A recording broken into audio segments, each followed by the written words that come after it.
pensar que o sistema de saúde público brasileiro é bem robusto e é para dar inveja em outros sistemas universais.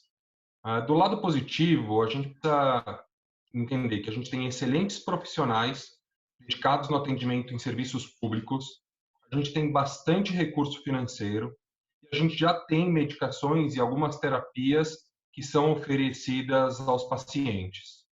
Acho que do lado que a gente ainda precisa melhorar, a gente precisa oferecer uma linha de cuidado adequada para os pacientes não se sentirem perdidos no sistema de saúde, obviamente porque eles ficam buscando solução e não encontram de forma fácil.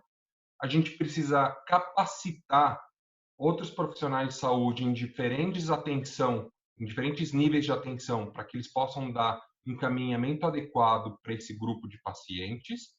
E a gente também precisa discutir as responsabilidades entre cada uma das esferas públicas, seja ela União, Estado e município, para que elas tenham e para que elas consigam, na verdade, dar o caminho adequado para o paciente.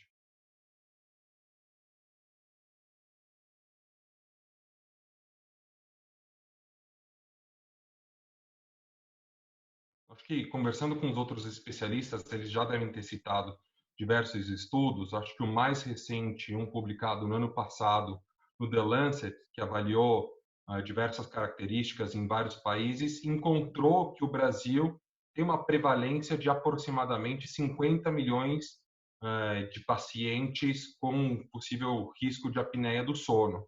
25 milhões têm algum tipo de grau moderado e grave e precisam de tratamento. Então, as doenças do sono, e acho que não só a apneia do sono, que tem sido estudada há muitos anos e carecem de políticas públicas, parece que o Brasil está cuidando só daqueles que estão acordados e não só daqueles que estão dormindo, né?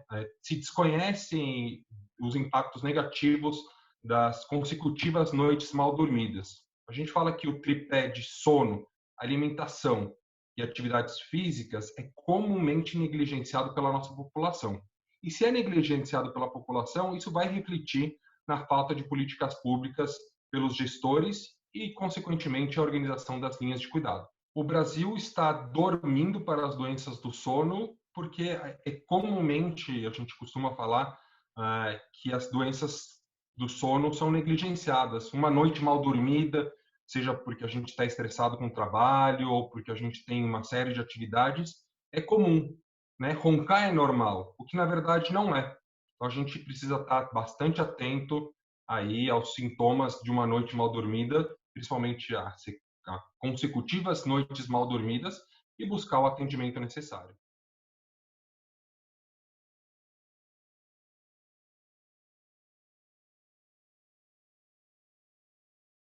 Olha, a gente pode separar essas implicações em algumas, tá? Eu vou primeiro separar as implicações para o indivíduo, que eu acho que são principalmente três.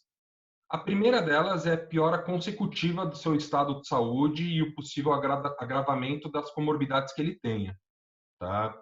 A segunda é a falta ou piora da qualidade de vida que ele pode ter, o que fortemente impacta um terceiro fator, que é ao cônjuge ou a família que mora junto. Assim, tem diversos estudos que mostram que não é só a pessoa que tem uma doença do sono a impactada, mas senão também a sua família e cônjuge. Não só, né, pelo aumento de irritabilidade ou pelas noites em claro, mas também, obviamente, pelas diversas dificuldades que ele pode ter. Para a sociedade, eu acho que tem um reflexo muito claro em duas perspectivas. A primeira delas é a diminuição de produtividade. Pessoas que dormem mal, dormem menos, têm uma produtividade menor. E a segunda é o aumento significativo de acidentes de trânsito. Tá? Acho que, entre outros, muito relacionado à sonolência. E acho que já para o Estado, obviamente, a soma das questões individuais, né, e de sociedade, mas acho que se adiciona o alto gasto que a gente pode ter para contornar a falta de acesso ao tratamento das doenças, a falta né, de acesso ao cuidado adequado e, obviamente, a judicialização, o aumento de custo para o tratamento inadequado das consequências das noites mal dormidas.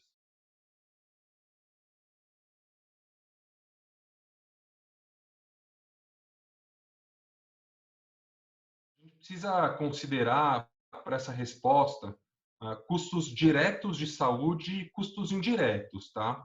Para os custos diretos, o tratamento, por exemplo, da apneia do sono, que já se mostrou custo-efetiva em diversos países, inclusive no Brasil, para a perspectiva privada, ou seja, apesar de mais cara que não tratar, ela é melhor para o paciente e tem resultados positivos para a sociedade. Então, assim, por exemplo, né, qual é o custo de não ter um AVC? Qual é o custo de não ter um infarto? Qual que é o custo de não ter uma hipertensão resistente? Isso vai, né, toda a somatória desses procedimentos custam. E alguém está pagando cada vez que acontecem esses procedimentos.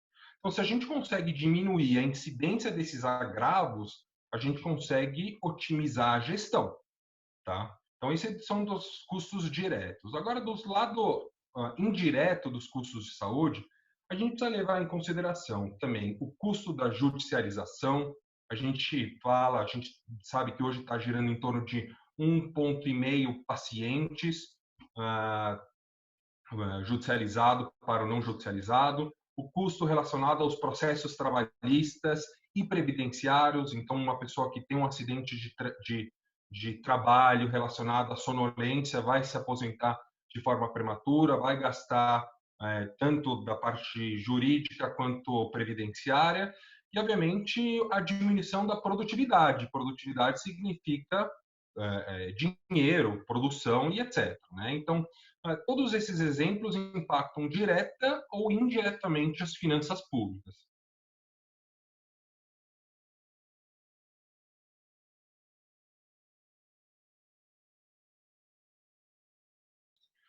Hoje a gente não tem nenhum dado oficial para te responder essa pergunta. O que a gente tem observado é que alguns estados do Brasil que já têm protocolos para tratamento são aqueles estados que têm uma incidência menor de judicialização, tá? A gente precisa lembrar que a judicialização é uma forma garantida na nossa Constituição para que os pacientes possam ter amparo e conseguir os tratamentos necessários, mas infelizmente a gente precisa lembrar que a judicialização ela, ela é um pouco ingrata porque ela só chega de verdade a uma pequena parcela da população. Essa parcela da população normalmente é uma parcela mais esclarecida, né? Então a gente sabe que a judicialização ela é um iceberg de um verdadeiro problema que acontece. E para a apneia do sono, como eu estava mencionando, apesar da gente ainda não ter um estudo publicado, a gente sabe em várias conversas com especialistas e acompanhando aí tanto diversos fóruns de discussão, hoje está girando em torno de 1,5, 1,6, ou seja, a cada um paciente judicializado, o Estado conseguiria tratar mais 0,6 a 0,7 pacientes a mais.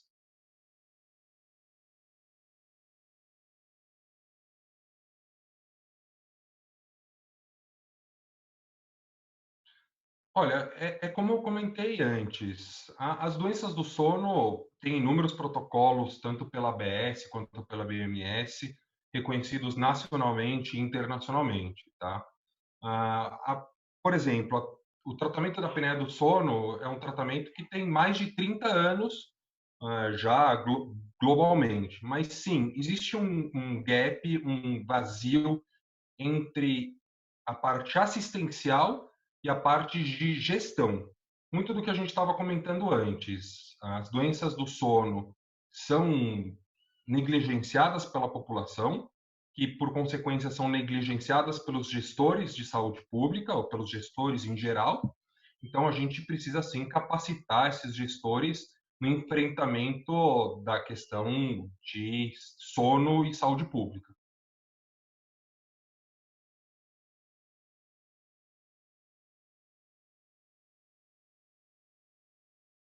Olha, o projeto Hermes é um movimento iniciado pela ResMed, que visa coordenar, junto aos maiores especialistas do país, inclusive com reconhecimento internacional, o estudo, criação e desenvolvimento de políticas públicas e atenção aos pacientes com as doenças do sono. Então, o projeto prevê a criação de literatura local, evidências científicas e, principalmente, a ampla discussão com decisores, ou seja, com gestores públicos, para que a gente possa criar as políticas públicas adequadas para esse grupo de pacientes.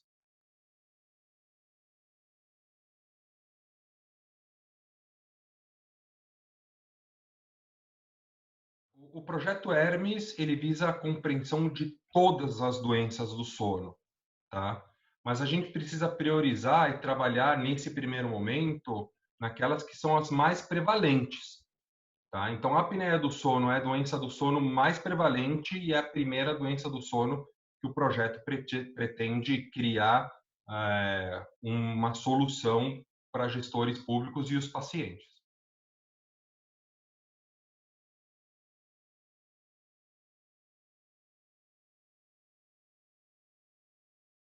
Olha, são diversos atores no projeto e cada vez a gente vem trazendo mais gente para dentro desse movimento. Acho que o projeto hoje ele é liderado por três grandes especialistas no Brasil e, como eu disse anteriormente, com bastante reconhecimento internacional. O Dr. Luciano Drager, médico cardiologista, é responsável pelo desenvolvimento clínico de todas as propostas, porque a gente precisa estar sempre em dia com as coisas mais atualizadas e oferecendo de forma segura para os pacientes. A doutora Daniela, ela é responsável pela parte de economia da saúde. Obviamente, além dela ser médica, neurologista, ela é responsável pelo desenvolvimento dos modelos econômicos a serem discutidos com gestores. E o Dr. Alan E. Kelly, médico e também neurologista, é responsável pela interlocução com diversos centros de especialidade que já atuam no tratamento desse grupo de pacientes, mas além disso, ele tem uma importância de contribuir bastante, muito, com a visão do dia a dia da saúde pública. Com certeza, a gente ainda vai trazer muitos outros gestores para dentro, como gestores de saúde pública, pacientes e representantes de outros níveis de atenção à saúde.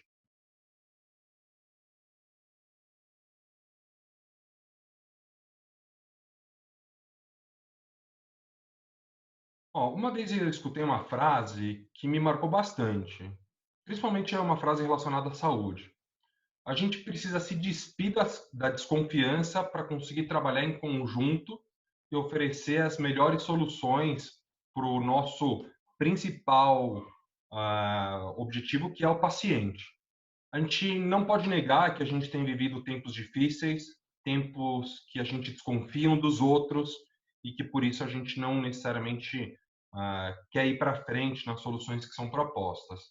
Então a gente precisa acreditar, né, acho que colocando todos esses atores numa mesa discutindo, a gente precisa fazer e precisa acreditar que está todo mundo trabalhando com o mesmo propósito. A gente precisa saber escutar o que cada um desses representantes tem a dizer, contornar, discutir, de se despir da desconfiança. Então, quando a gente senta na mesma mesa, a gente coloca as nossas opiniões, argumentamos de forma saudável, sensata e aberta, a gente consegue avançar de forma mais sólida e positiva.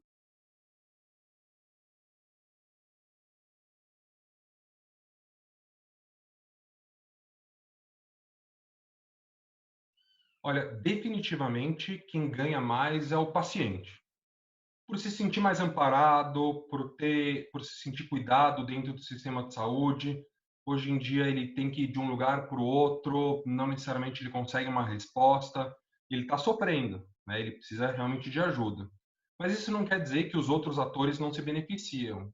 Por exemplo, os profissionais de saúde têm um benefício da valorização da sua prática clínica diária, seja pela organização do atendimento ou por realmente conseguir dar saúde e tratar esses pacientes de forma adequada.